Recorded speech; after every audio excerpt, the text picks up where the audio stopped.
Hello and welcome back to Ops with Void. I'm your host, Forgotten Void, and today we are going over operations with flagships, and we will be using a ship with a lot of flags? That's not how operations with flagships works. Now, granted, the Puerto Rico is a nice ship, but that's not what we're going to do. The wrong ship. Alright, so we're actually going to go with Colombo because he requested Colombo. And before we talk about Colombo itself, let's talk a little bit about operations flagships. Now, if you want to click this link, this is the previous time that the flagships were uh, there, but there is a few different changes. Like incendiary specialist is pretty much the same. Is the same. Torpedo is the same. Each flagship has a special features. They have vulnerabilities and grant things in their area.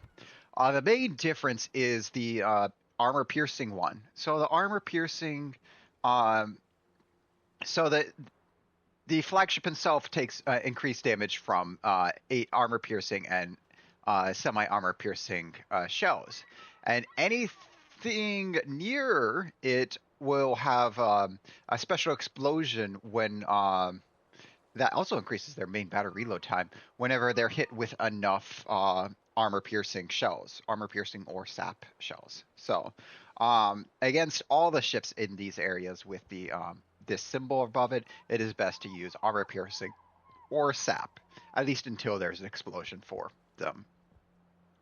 The torpedo is for you have the it's the same thing as before, and incendiary is the same thing as before. If you don't know, if you see this mark, you're going to be set on fire. Expect 3 to 4 fires.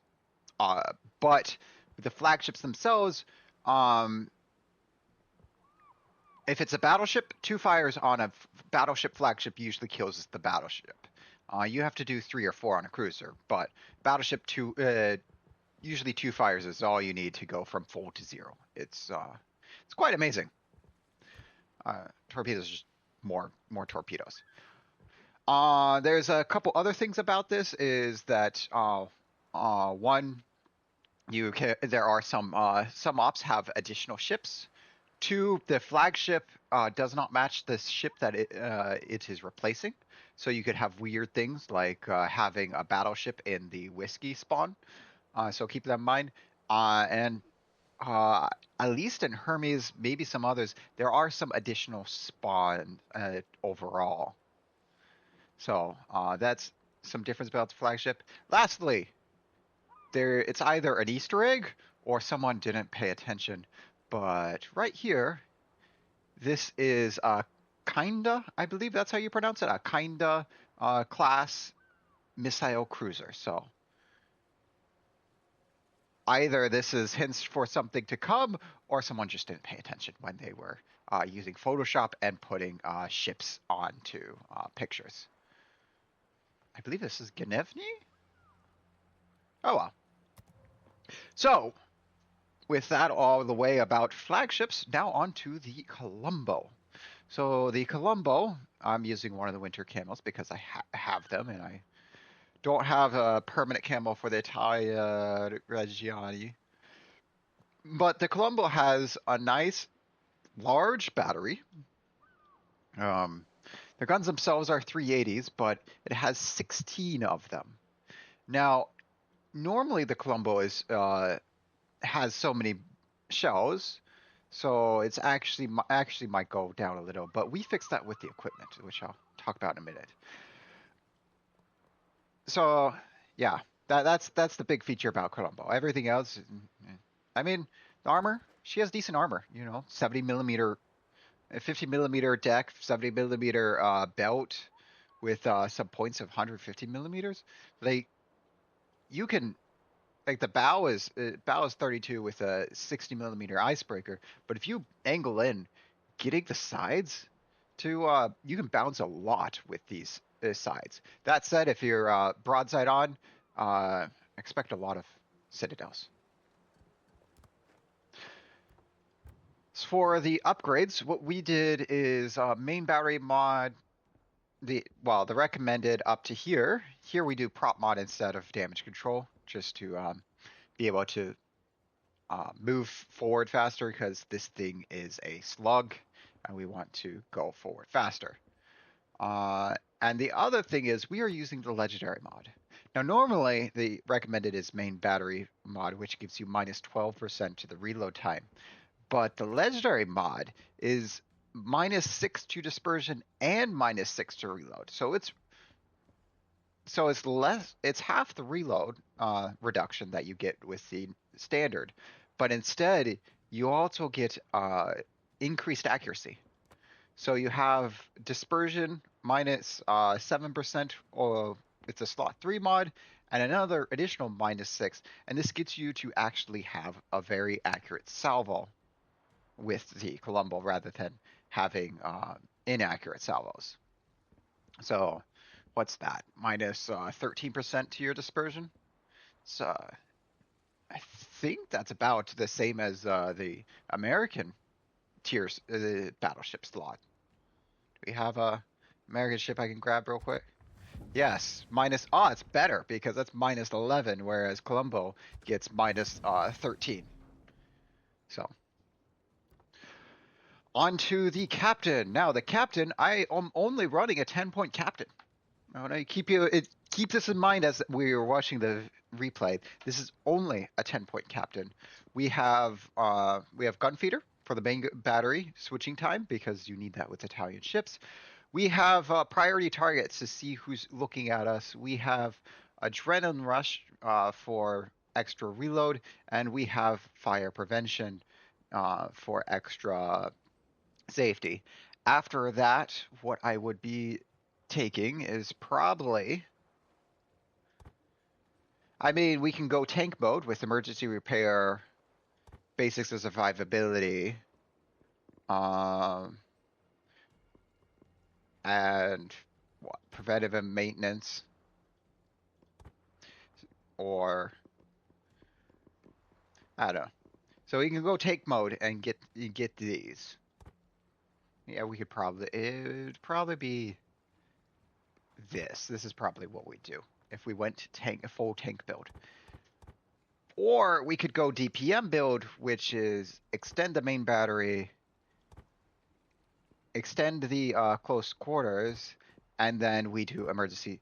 So it's half tank, half DPM. And so all we're doing is extending the main, the secondaries. And so that would bring the secondaries up to 9.2, so that when you're in close range combat, I guess we could probably get up to 9.7. It would you would have even faster reload, and so that's just to get you reload.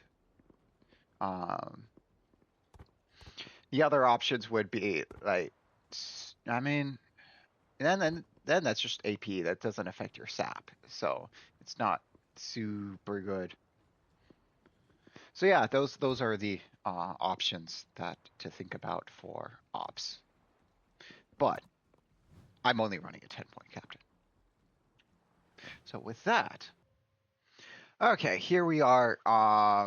So as you can see, this is a solo. We have a Minotaur, Smolensk, and a Worcester, a New York, Iowa, and a Midway.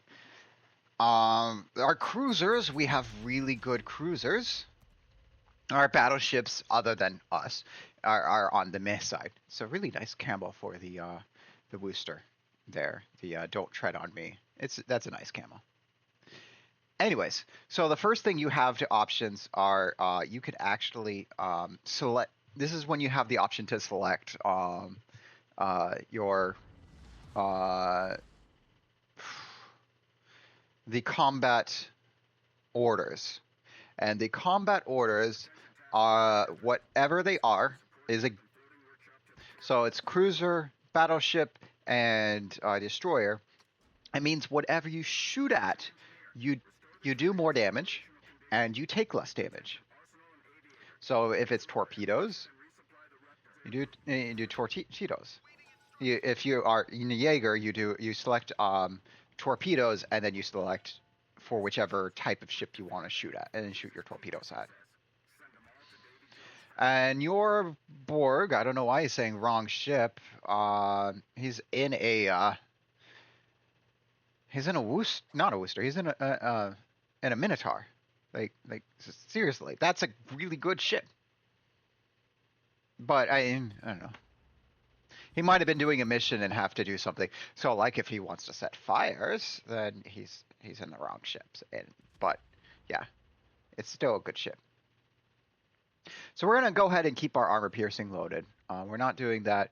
We're not shooting at the Harugumo because this has a really long reload time. It's 34.8 seconds. It's long.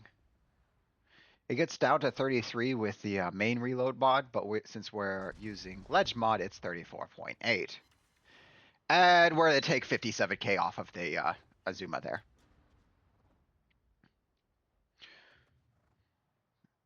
Yeah, yeah. I mean, yes, the ship has sap. Sap doesn't overpen cruisers. Sap also doesn't hit the citadels of ships. And the armor piercing on broadsides is actually really good. So we're turning into the Heathen as we're tanking because we are the tank. Our light cruisers. Oh, look, there's a Satsuma. So we're just going to keep sailing forth. Now, I remember someone in my last video, I can't remember the names. I'm sorry, I'm really bad with names. Anyway, someone mentioned how to how sometimes people who know what they're doing will take weird routes. And I definitely do take, like, I have my own routes for some ops, but sometimes I will take a weird route. And this is one of those battles where I said, I'm not going to go the normal route. I'm going to take something different. We are going to charge the Satsuma. So first I'm going to send one salvo their way. And it was a complete waste of a salvo.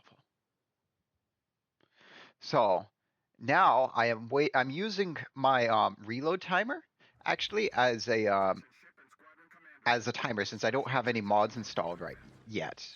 That was my timer to know when I could go dark using smoke. And so what we are going to do is we're going to go full speed and we're going to intercept the Satsuma and we're going to get close. You can't really stealth fire with the smoke in the battleships.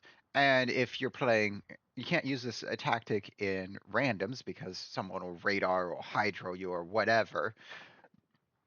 But this is similar to the YOLO Medio tactic where we're using our smoke to get really close. And we are in secondary range. And this is using this tactic. I actually use this semi-frequently. Because of using this tactic, this is where the reload within secondaries would really help. Because you can get in really close and say, hello, Satsuma. I found your citadel. We only found it twice this time. We didn't get too close. But now I looked at the Clausewitz to see how far away he was and decided I'm going to turn because he's probably thrown out torpedoes and they have 6-kilometer range. And so we're actually going to move closer to the Satsuma to get away from those torpedoes. And then we're going to try and aim for a spot that is easy to citadel, like right under the rear turrets. And there we are, 5 more citadels. And even though that's a fire flagship, we are doing a lot of damage with armor piercing. And see how the torpedoes just time out for us. That was entirely calculated.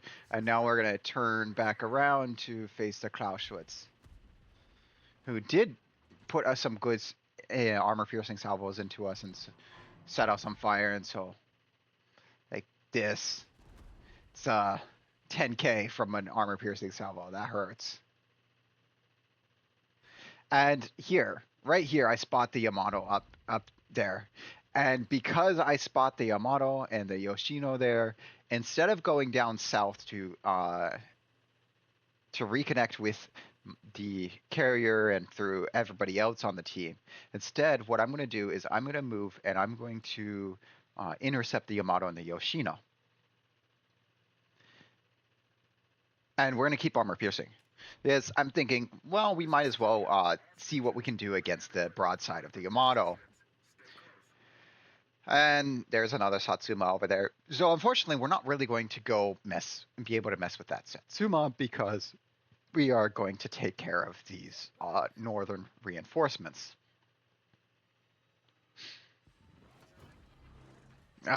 Yes. Yes. Tell your carrier to get back when everybody's in the back. Uh, yeah. Yeah, this team it's a team.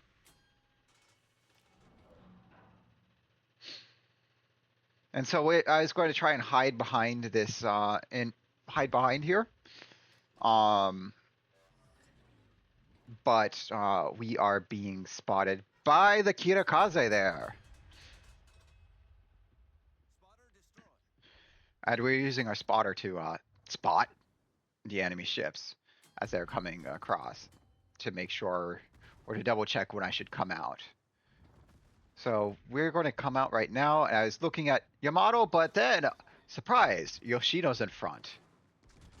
So, hello, Yoshi. Bye, Yoshi.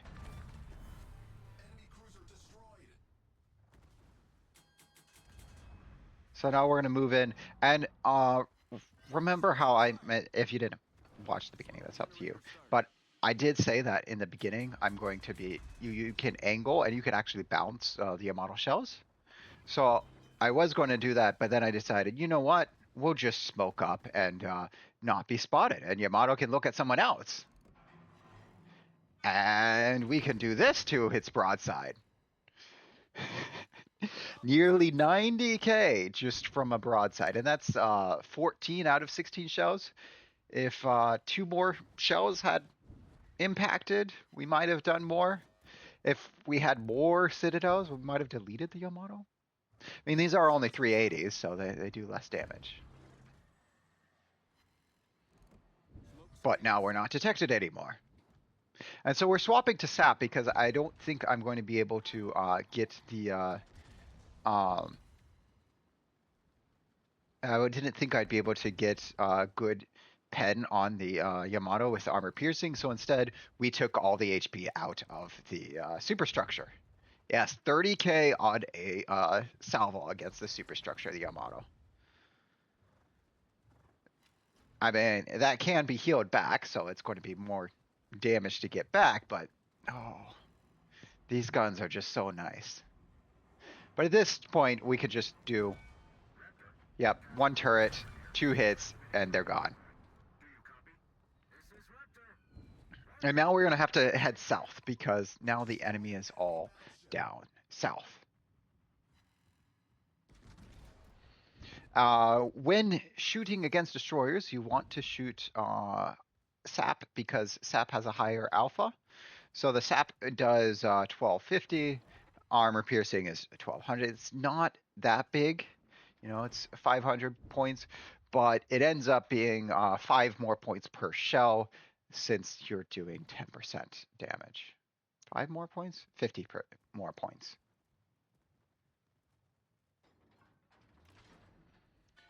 And so, all the more damage.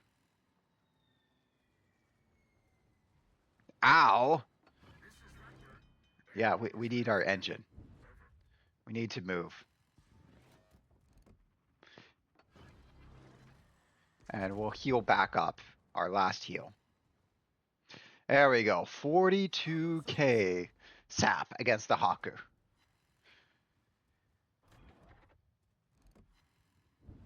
I'm not sure what got saturated, if anything, but oh.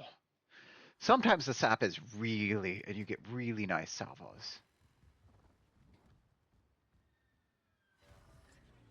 Luckily the bombs missed on that one. Although it seems like most of the hangar deck is saturated. And we got it.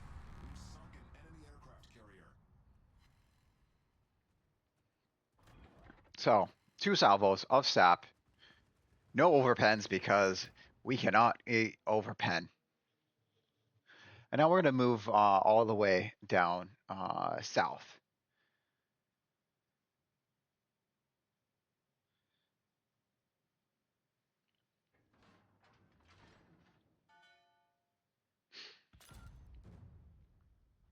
So there's two.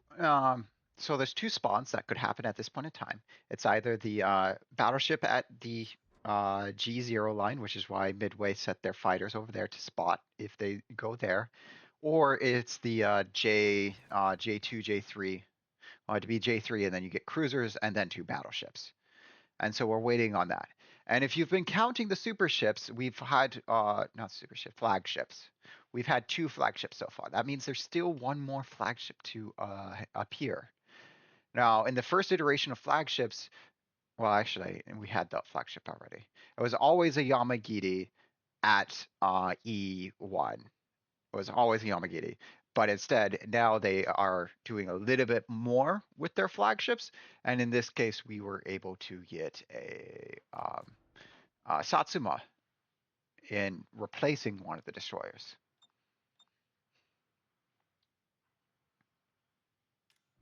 Oh, now one thing about this camo that's really nice is it's really easy to see when a turret is destroyed. So you know where your destroyer is. Oops, wrong button. I did not want to smoke. I wanted to get my planes up to be able to shoot. The rock's in the way. Stupid rock. Stupid rock, get out of the way. See if this works.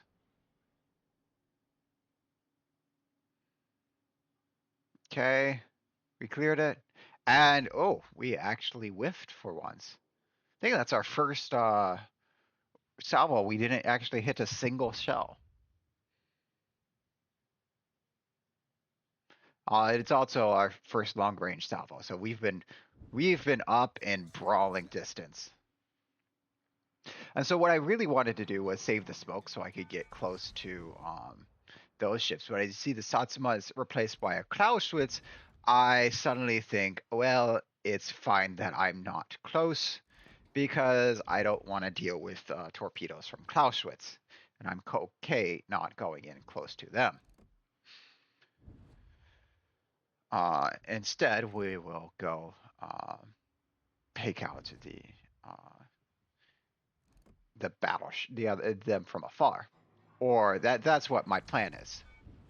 Now, at this point, it's really important that everybody stays in front of Raptor. So and I thought I was going to turn around this. I was going to shoot whatever cruiser spawns as our as the teleport spawn. But then I noticed no one's in front of Raptor. And so I say support that target, and I get a negative from the Iowa. So that means I must turn in. I must take the heat, because if no one else will, it's on to me, because otherwise, as you can see from this salvo, he's at 14k now. You know, the Raptor is not going to survive if taking beating, so we are actually going to go charge in. And we are turning to make sure that we are being put in between the Raptor and the other ships, so that the secondaries are also focused on us instead. If we have to take torpedoes, so be it. But we are going to make sure that the Raptor is not going to be in danger. And so we're doing a turn here because, well, I expected torpedoes to be shot at us. I went ahead and used DCP early so we don't take a single point of flooding damage. And we use SAP on the upper superstructure, and this gets them down. Now, since we have 3 ships destroyed, that means there's not going to be any teleport spawns. There's no point in going up there. And so we are going to go for the cap circle. But this is one of those where if I didn't take quick thinking and do quick decisions, we would have lost.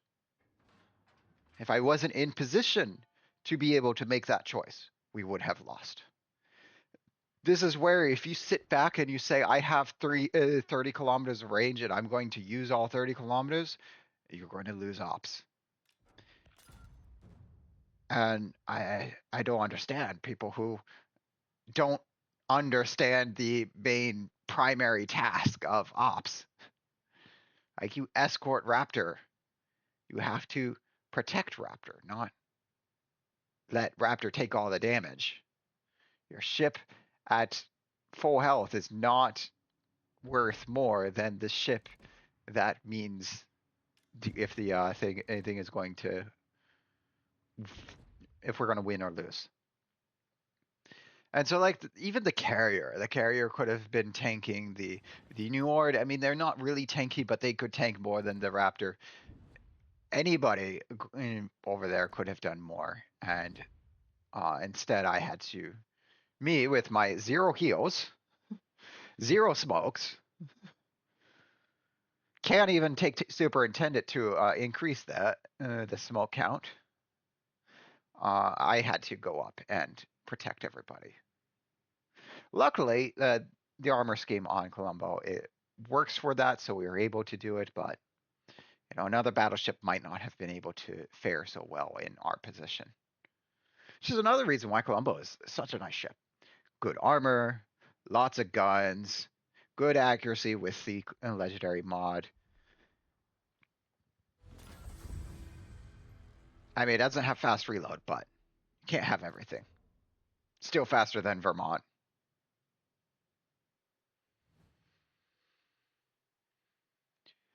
So there we are.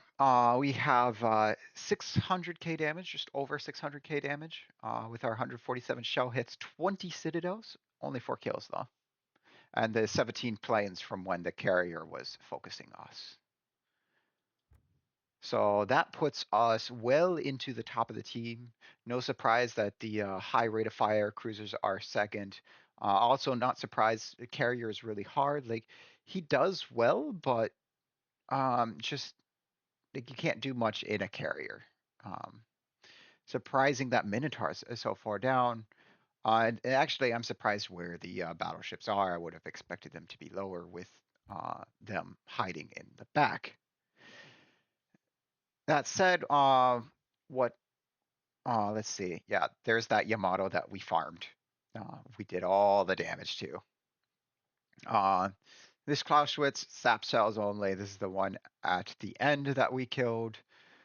This was the Yoshino 10 shells to just delete, and then the Haku with 2 salvos to do 71k damage.